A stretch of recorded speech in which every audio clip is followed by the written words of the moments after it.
नमस्कार दोस्तों, सुभाष की बात में आपका स्वागत है।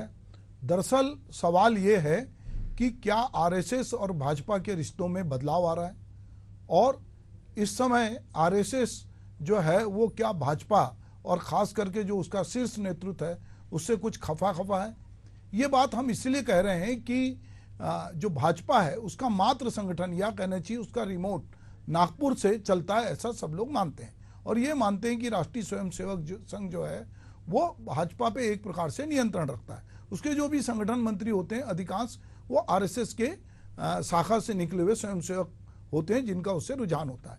और बहुत सारे मंत्री और बहुत सारे लोग, चाहे प्रधानमंत्री हों, चाहे रक्षा मंत्री हों, चाहे नितिन गडकरी हों, कोई हों, सब कहीं ना कहीं आरएसएस की शाखा से निकले हुए स्वयंसेवक हैं जो बाद में राजनीति में आते हैं और एक बड़ा मुकाम जिन्होंने हासिल किया है। तो इस समय सवाल ये है कि क्या वाकई राष्ट्रीय स्वयंसेवक संघ और भाजपा के बीच कुछ दूरी बन गई है?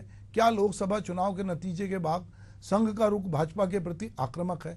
ऐसे कई सवाल मीडिया में और राजनीतिक जानकारों के बीच घूम रहे हैं। इस पूरे मामले में कुछ प्रमुख लोगों के बयान ने और हवा दी है, लोगों को कयास लगाने का मौका दिया है। इसमें पहला बयान भाजपा अध्यक्ष जेपी नड्डा का था। जेपी नड्डा ने बीच चुनाव में कहा था कि भाजपा को अब आरएसएस की बैसाखी की जरूरत नहीं है, पहले कभी होती थी पर आज नहीं। संघ की पृष्ठभूमि से भाजपा में आए कार्यकर्ताओं के लिए यह कंफ्यूजन पैदा करने वाला बयान था। साथ ही संघ भाजपा को साझा कर देखने वाले हिंदू मतदाता भी भ्रमित हो गए। सबसे बड़ी बात यह थी कि इस बयान के बाद भाजपा ने दूसरे जो बड़े नेताओं की ओर से कोई बयान नहीं आया। किसी ने बताया नहीं कि आखिर नड्डा को इस तरह बयान देने की क्या जरूरत पड़ गई। हो सकता है कि नड्डा भाजपा की मजबूती के बारे में बात कर रहे हों, लेकिन इसके लिए संघ का उल्लेख करना बताता है कि पर्दे के पीछे कुछ ना कुछ पक रहा है। नतीजे आने के बाद भाजपा भले ही गठबंधन सरकार बनाने में कामयाब रही हो, लेकिन उसकी खुद की सीट काफी कम हो गई। इसके बाद संघ प्रमुख मोहन भागवत ने बिना किसी नाम लिए राजनीति में शुचिता और मर्यादा की बात कही। भागवत ने कहा, जो मर्यादा का पालन करते हुए काम करता है, गर्व करता है, लेकिन अहंकार नहीं करता, वही सही अर्थों में सेवक कहलाने का अधिकारी है। माना जा रहा है कि ये बात उन्होंने भाजपा के कुछ बड़े नेताओं के हालिया बयानों के जवाब में कही। उन्होंने मणिपुर में हो रही हिंसा का भी जिक्र किया और कहा कि कर्तव्य है कि इस हिंसा को अब रोका जाए। चुनाव नतीजों के बाद मोहन भागवत का भाषण कई मायनों में अहम था। इसकी चर्चा देश भर के मीडिया में हुई। मामला यही नहीं रुका। आरएसएस के मुखपत्र ऑर्गेनाइजर ने भी बीजेपी और पार्टी के वरिष्ठ नेताओं की आलोचना की।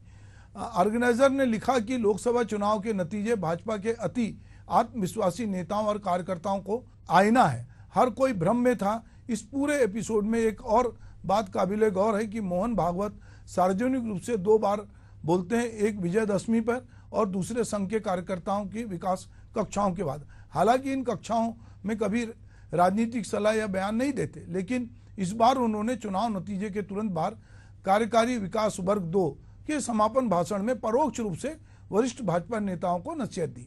उन्होंने मणिपुर के जरिए हिंसा रोकने पर जोर दिया। साथ ही सेवक शब्द का इस्तेमाल करते हुए कहीं ना कहीं पीएम मोदी को संदेश देने की कोशिश की। भागवत ने कहा कि देश को निस्वार्थ और सच्ची सेवा की जरूरत है। जो मर्यादा का पालन करता है उसमें अहंकार नहीं होता और वह सेवक कहलाने का हकदार होता है। राजनीति के जानकार लोगों का मानना है कि यह अप्रत्यक्ष रूप से प्रधानमंत्री नरेंद्र मोदी के लिए कहा गया था। अभी भागवत के बयानों पे मंथन जारी ही था कि संघ के वरिष्ठ प्रचारक इंद्रेश कुमार का बयान ने भाजपा की मुश्किलें बढ़ा दी। इंद्रेश कुमार ने जयपुर में कहा कि 2024 में राम राज्य का विधान देखिए, इसमें राम की भक्ति थी और धीरे धीरे अहंकार आ गया। उन्हें 2040 सीट पर रोक दिया। उनके इस बयान ने विपक्ष को भी भाजपा को निशाना साधने का मौका दिया। हालांकि एक दिन बाद वे अपने बयान को बदलते हुए उन्होंने कहा कि देश नरेंद्र मोदी के तीसरे कार्यकाल में दिन दुगनी रात चौगुनी तरक्की करे। इस तरह भाजपा और आरएसएस के बीच तात्कालिक रूप से खाई नजर आ रही है। इस खाई की वजह से भाजपा को संचालित करने में आए बदलाव को भी जिम्मेदार माना जा रहा है।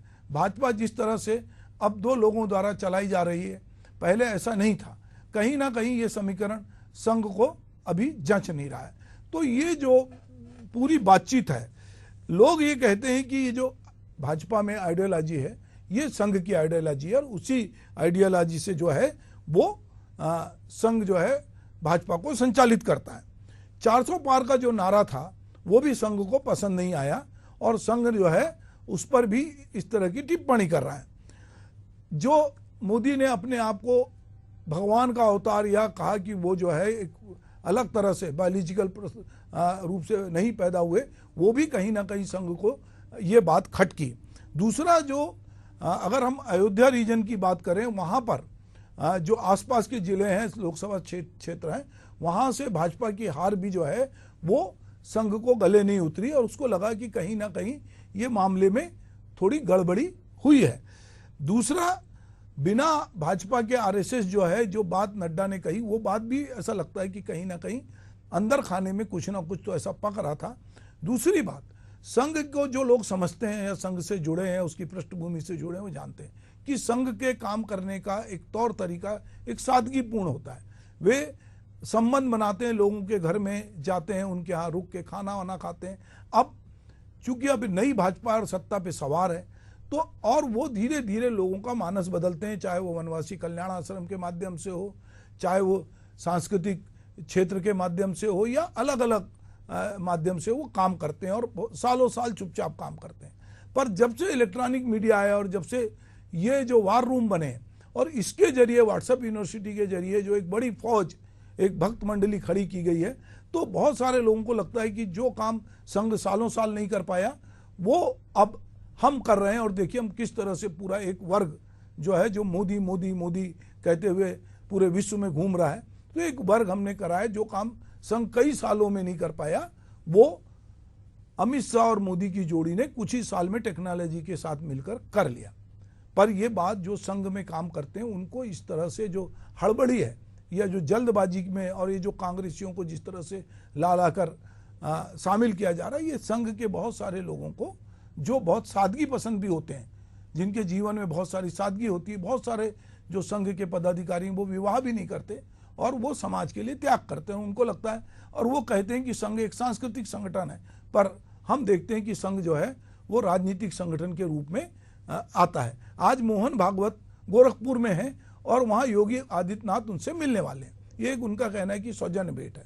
बहुत सारे लोग अब संघ की तरफ देख रहे हैं कि उनको लगता है कि संघ के लोग क्या बोलेंगे, पर संघ जो है बीच बीच में इस तरह की समझाइश देता है और कहीं ना कहीं संघ को ये लगता है कि जो विपक्षी पार्टी इंडिया गठबंधन है, जिसने ये नैरेटिव फैलाने की कोशिश की कि संविधान खतरे में है, उसका जवाब ठीक से जो है एनडीए गठबंधन के लोग और भाजपा नहीं दे पाई।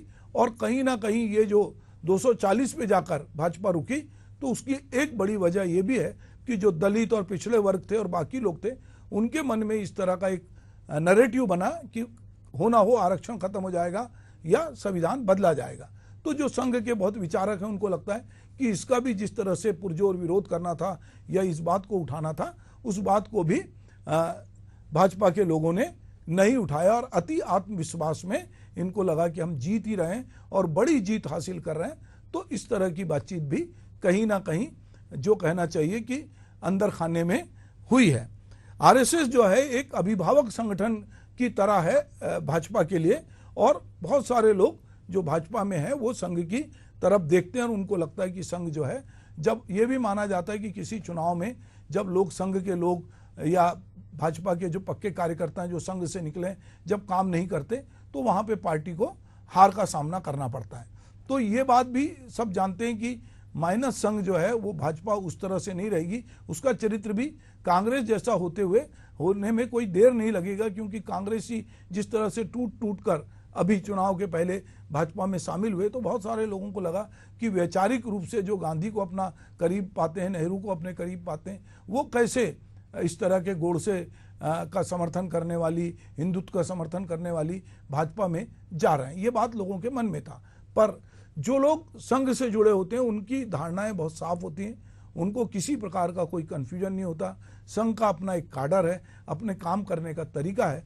पर इस समय जो कुछ खबरें बाहर निकल के आ रही, भले ही बाद में उस पर कई तरह के बयान आ जाएं, सफाई आ जाए, पर ये बात कहीं ना कहीं अंदर खाने से बाहर आ रही है कि इनके बनते बिगड़ते रिश्ते हैं और जिसमें कहीं ना कहीं संघ अपना वर्चस्व बनाना चाहता है और भाजपा में जो शीर्ष नेतृत्व है वो अपने हिसाब से काम करता है। ऐसा नहीं है कि इसके पहले भी चीज़ें नहीं बिगड़ी थी। जब अटल बिहारी वाजपेयी थे तो उनके समय भी ये कहा जाता था कि वो बहुत संघ के प्रभाव में नहीं है, पर अंततः जो है लोग कहते हैं कि कोई भी कुछ भी बोले पर उसकी इबारत जो है वो संघ परिवार से ही लिखी जाती है, और संघ जिस तरह का निर्देश करता है उसी तरह भाजपा जो सत्ता में होती है आचरण करती है। पर अभी चूंकि पहली बार ऐसा हुआ है कि 10 साल के अपने प्रधानमंत्री काल में और भाजपा की जीत जो स्पष्ट बहुमत से हुई थी, इस बार वो रुक गई है और वो एनडीए के साथ है। तो अब कई तरह से जब एनालिसिस हो रहा है तो घर के भीतर भी एनालिसिस हो रहा है, बड़े बुजुर्ग जो संघ के हैं वो एनालिसिस कर रहे हैं और वो देख रहे हैं कि कहाँ पर चूक हो रही है, क्योंकि उनको लगता है कि आने वाले इलेक्शन में ये गलतियां ना हो तो हम इसको कैसे सुधारें। पर हाँ, राजनीतिक गलियारे हों चाहे मीडिया हो, सब जगह मोहन भागवत का बयान, इंद्रेश कुमार का बयान, ऑर्गेनाइजर में लिखा और बाकी जो अलग अलग जगह से कहा जा रहा है, उन सब को देखते हुए ये बीच में ये खबर ऐसी लग रही है कि कहीं ना कहीं भाजपा और संघ के रिश्तों में थोड़ा थोड़ा खिंचाव आ रहा है। हो सकता है कि ये टाइम बिंग हो, एक परिवार में बहुत बार इस तरह की अनबन भी दिखाई देती है, पर अंततः भाजपा जो है वो संघम शरणम गच्छामी है, तो उसको संघ के पास ही जाना है।